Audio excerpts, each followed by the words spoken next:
So when I was growing up, I witnessed a lot of domestic abuse. The women that I loved were frequently victims of violence, and it was hard to see as a kid. But I started to pick up on certain things that really informed some of my beliefs and values moving forward. For example, I learned that the more financially independent these women became, the less damage the people who were abusing them were able to inflict on them, right? Like, I was a kid and I didn't have the vocabulary, but I understood that empowering these women, or at the time when these women went to work, was generally a good thing because it meant safety for them and myself. This was also reinforced by the fact that I could see the frustration on the people who were abusing them. I could see them not like the fact that these women were becoming more empowered because they knew what that meant.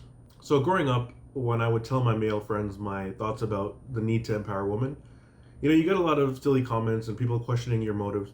But for me, empowering women was quite literally the difference between survival and violence. I knew we were all safer the more empowered the women around me were. My mother would say, make sure you don't do this when you get older. And that was her way of trying to break the cycle in any way she knew how, right? And that really stuck in my head. Ever since then, I've been interested in not only the empowerment of women, but also the socialization of young people, because that would teach me more about how we create these harmful circumstances in the first place. As I got older, I started to discover something interesting. One of the things I started to find was that the same systems that limit the ability of many women around the world to live fulfilling, independent, and self sufficient lives is also very destructive towards men and our well being. It's very limiting to our growth and our ability to express ourselves and live full and healthy lives. And I realized these two things are actually very closely related. So, this is what this project is about. I wanted to research ways in which us men are essentially losing out, or how we're living less than ideal lives that are destructive to not only others, but also ourselves. So during the school year, I've been speaking to various scholars on the subject, and here's what.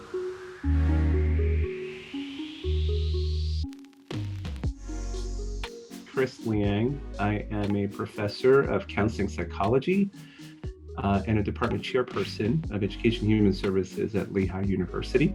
I'm Jessica Fields, and I'm a professor in the Department of Health and Society at University of Toronto, Scarborough, and I'm also the Vice Dean Faculty Affairs, Equity and Success at UTSC. I'm Kathleen Gerson, and I am a professor of sociology and a collegiate professor of arts and science at New York University. My name is Ito Peng, and I am a professor of sociology and public policy and a Canada Research Chair in global social policy at the University of Toronto. Michael Flood, and I'm a researcher at the Queensland University of Technology in Brisbane, Australia.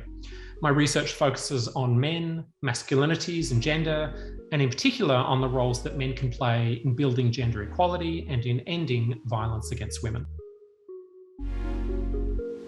Emotional stoicism.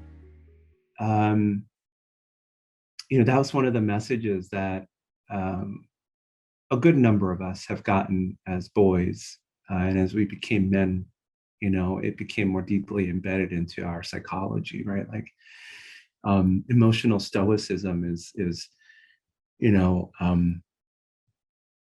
shoving your emotions deep so that they can't show others how vulnerable you are, right? Because somewhere along the line, a good number of us guys learned if we show our emotions, then we're weak. And so what we learn to do is to be stoic, right? To be that powerful, sturdy, oak, hard. But it's not as though the emotions aren't there. We just learn how to mask it so that others can't see that inside we may be a mess. We may be feeling upset, even if it's not to a point where we're a mess. We may not be feeling comfortable. We may be feeling some sadness, but because some of us are thinking all or nothing, we decide, we're not going to show anything. And particularly if they're vulnerable, tender feelings. So there are some emotions that men are permitted to express, right? Anger and frustration. But aside from that, there are powerful sanctions. There's a message to us guys that if we show our full humanity, our tenderness, along with some of our anger, right, that we're somehow weaker as men. There is no need and certainly no advantage to socializing children to be either rational or emotional. We are all both. And when we ask children to repress one's part of ourselves, that is not going to be good for their development, whether they are a girl or a boy. Now, women and girls are now being supported in that sort of developing of rational cognitive skills along with their emotional skills. And people are finally realizing that we need to do the same thing for boys. We need to let them know that emotions are fine, and they in no way take away from their identity as a man. That being a whole person doesn't mean that somehow you've given up some important social identity. Because of the sanctions against showing tenderness and hurt feelings, some boys who don't internalize may end up engaging in externalizing types of behavior as a way of coping with their childhood trauma, right? And it's not as though this is an active decision from boys or girls, I'm going to cope this way. It's the powerful interplay of gender roles, socialization, and biology, the biology of trauma. We have to highlight the harms. We have to highlight the harms of the man box, of these models of traditional, patriarchal, or male-dominated masculinity. The harms that the man box or that model of masculinity exacts among men ourselves, and the harms it also involves for those around us, for women, children, and other men around us. We have to highlight the price of conformity to masculinity. And we have to do so in ways that also acknowledge gender inequalities, the facts of male privilege, the facts of patterns of sexism that also advantage many men. Second, we have to weaken the cultural grip of the man box. We have to weaken its cultural grip. So that means, for example, highlighting the gap between the expectations that we often place on boys and men's and boys' own lives. We have to turn up the volume on the diversity among men and boys, the fact that there's an extraordinary diversity in terms of how men and boys kind of live, how they do masculinity, how they kind of show themselves as men. And we have to highlight men's and boys' resistance to traditional masculinity, to the man box. We also have to get men and boys talking. We have to have much more energetic and widespread community conversations about masculinity, about the man box, whether it's among boys in schools or men in workplaces or in faith communities and so on. Gender roles and gender norms and assumptions often create kind of unrealistic expectations and barriers to individuals, and that in turn exacerbate sort of gender and other kinds of social and economic inequalities. So I think it would be really great if people could feel free, could be freed from these kinds of restrictions and barriers so that they could really pursue their dreams and achieve all their potentials. One of the people who inspires me the most in my work is Paulo Freire. I'm not sure if you've read him or encountered him yet, but he's an education theorist and activist whose work is at the center of a lot of critical thinkers about education. And one of the things that Freire talks about is the ways that oppression is dehumanizing for us all. So it leads to limited possibilities for those who are oppressed, but it also puts those who are put into the oppressor category. So we might think about men or white people or straight people or people with greater financial means who are just sort of categorically put into that oppressor category. it's dehumanizing for us as well. We end up relating to other people from a position of power over them and not working with them, not working to their benefit, not really contributing to the better good. So we can think about how sexism puts men into this position of sexist relationships with women. It makes their sense of what's possible for them as men really limited by those ideas about masculinity, about what constitutes a powerful man, a meaningful masculinity, satisfying manhood, in ways that are really constraining, right? That the idea of strength, the idea of what constitutes strength is really about bodily strength or strength at the expense of others, as opposed to emotional strength or the strength that comes in supporting other people. So if we can think about really loosening those sexist structures and those sexist ideas, Freire encourages us to think about how all of us would benefit from that. When we are limited in our experience by these rules, by these expectations, we lose our humanity, right? We lose full connection to all of the possibilities of who we can become because we've bought into ourselves as objects, right? That need to fit into these neat little boxes. And we're not that, right? We're people. We have the full range of emotions, and we should be able to live with the full range of emotions without threat from other people and how they might perceive us. We should be able to live fully. And I think when we're able to do things like that, we're going to have better relationships, right, with our children. We're going to have better relationships with our partner. We're going to have better relationships with our peers, right? And most importantly, we're going to have a better relationship with ourselves. We have much to gain. Men ourselves will gain in very significant ways from progress towards gender equality.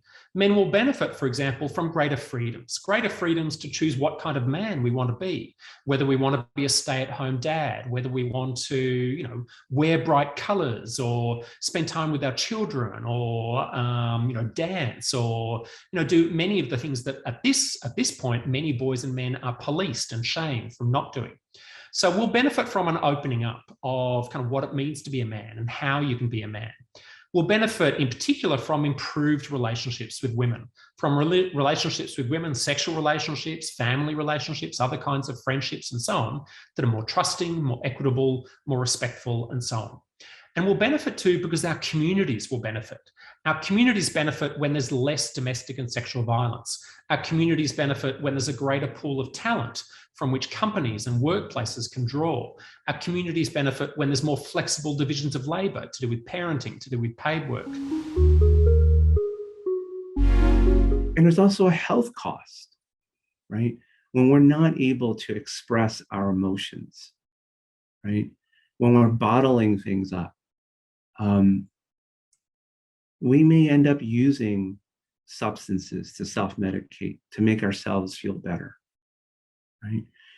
And abuse of those substances can contribute to a whole host of other problems, right? Work-related problems, job-related problems, relationship-related problems. We die significantly earlier than women. Rates of suicide, particularly among the oldest groups of men and young men, are substantially higher than those of women. Men dominate in in occupational deaths and injuries. When we bottle up our anger and frustration, right? We may see ourselves experiencing high blood pressure, hypertension, cardiovascular problems, right? So there are real health problems, health consequences to not living fully. And there's growing attention to how to address men's health. And one key insight that's come out of the growing body of research in this area is that conformity to traditional masculinity is a risk factor for poor health. Men who conform more strongly to traditional ideals of masculinity tend to have poorer health. They're less likely to ask for help. they're more likely to ignore pain and injury. They're less likely to go to the doctor, less likely to follow the doctor's instructions if they do go to the doctor, and so on. Not only have women, and not just women in general, but mothers in particular, join the labor force in massive numbers, but mothers are increasingly breadwinners. They're not only are they likely to be co-breadwinners with their partners in married couple families, but there are a large number of single parent families headed by mothers, and they are largely sole breadwinners. So this major shift in breadwinning itself has occurred for a variety of reasons. The rise of the new economy, for example, changes in the position of women and the fertility trajectories of men and marital trajectories of men and women. And also the changing employment relationship between breadwinners, men in particular, and employers, so that it's extremely difficult and only the very privileged have access to, men have access to steady, well-paid jobs that can support a family.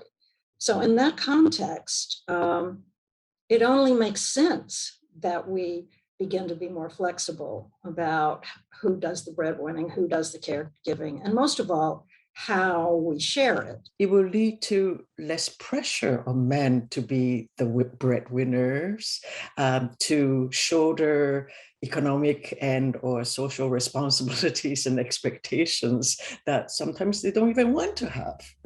I think these responsibilities and expectations could be shared by men and women better if there is a gender equality. Fewer and fewer men are able to support a family on their own earnings, and increasing numbers of men face the kinds of work trajectories that women used to have, which is erratic, moving in and out of the labor force, and not being able to create a quote unquote steady career.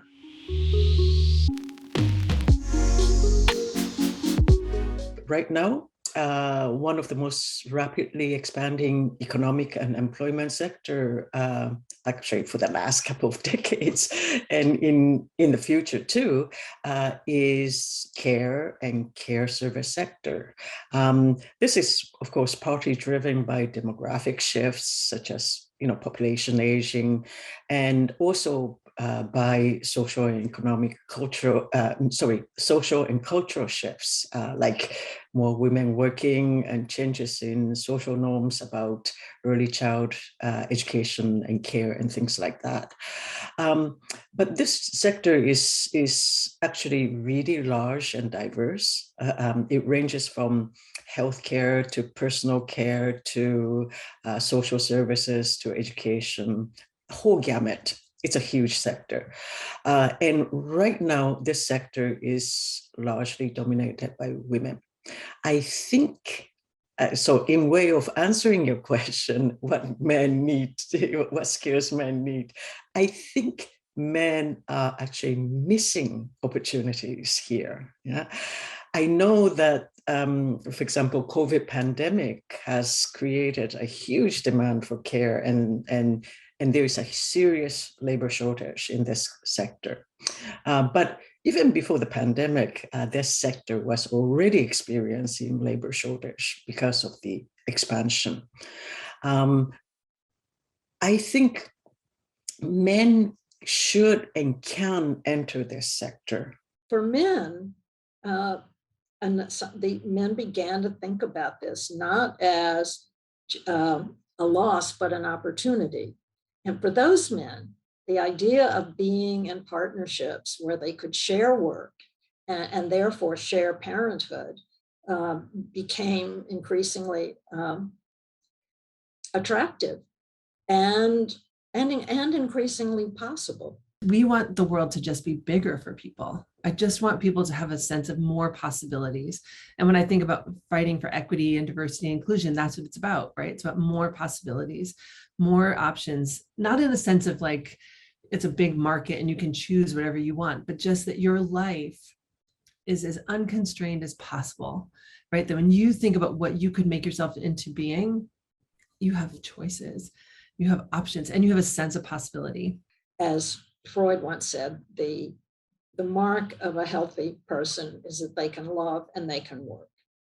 And that's what he meant, that those are the two most important endeavors that we can pursue in our lives. And he didn't say, by the way, a healthy woman or a healthy man. He said a healthy person.